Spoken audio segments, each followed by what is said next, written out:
Hello বন্ধুরা, welcome back to our channel. আশা করি তোমরা ভালো আছো, আমিও খুব ভালো আছি। তো আমরা বেরিয়ে পড়লাম বাড়ির উদ্দেশ্যে। আসলে আমি মাসির বাড়িতে ছিলাম, তো সেই জন্য এখন আমরা বাড়িতে যাব। আর আমি মাসির বাড়িতে গেছিলাম, ভাই খুব কান্নাকাটি করছিল আমাদের বাড়িতে আসবে বলে, সেই জন্য ভাইকে আনতে গেছিলাম। তো সবার আগে আমি মাসদিয়াতে একটা দরকার আছে, সেই দরকারটা মিটিয়ে তারপরে বাড়িতে যাব। তো এইদিকে ভাই বলছে খাবার খাবো, তো ভাইকে খাবার কিনে দিয়ে ভাই আর বোনকে অটোয় তুলে দিলাম।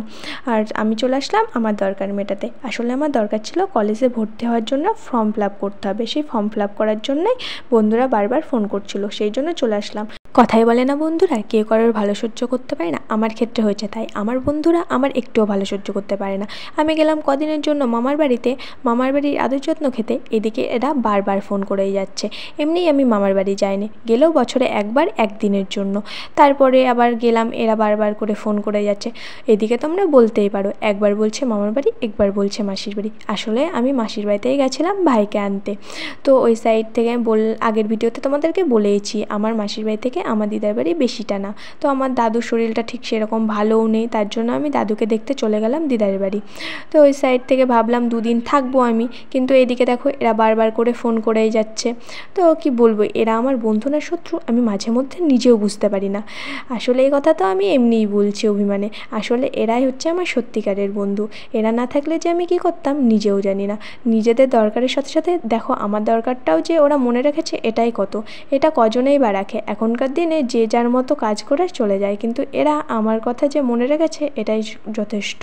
তো চলো, এদের ব্যাপারে আর কি বলবো, এদের মতো বন্ধু পেয়ে আমি খুব হ্যাপি আছি।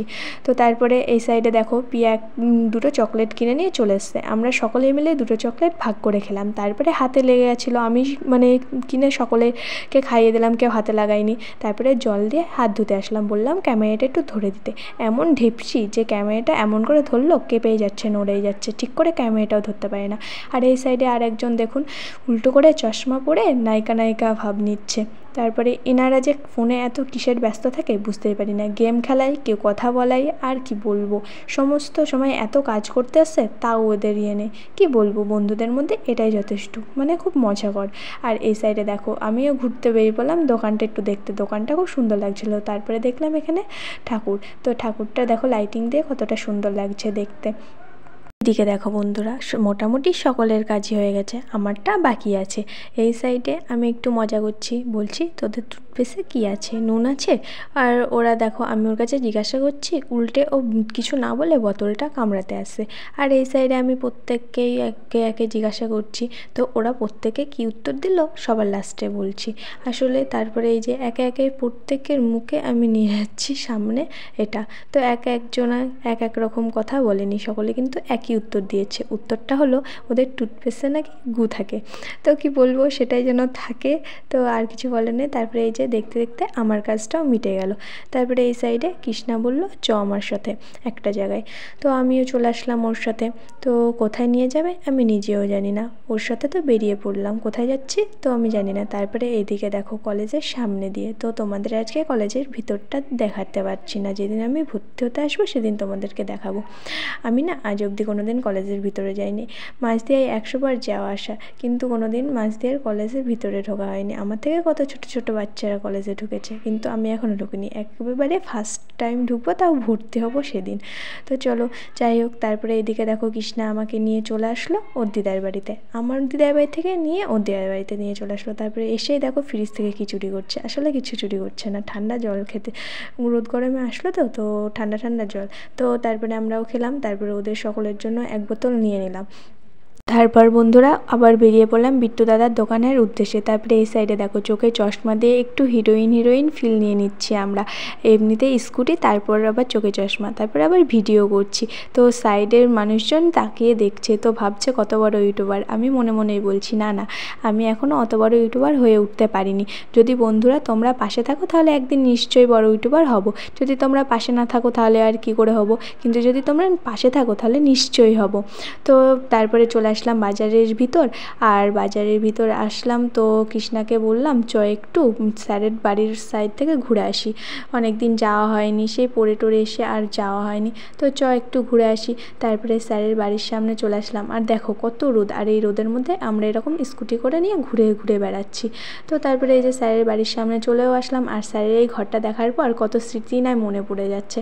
আগে আমরা যখন পড়তে আসতাম, পড়া করতাম, তারপরে পড়া না করলে বকা খেতাম, পড়তে দেরিতে আসতাম। আর আমরা ফতেপুর থেকে আসতাম তো অনেকটা দেরি হতো, আমরা রোজ দেরি করতাম।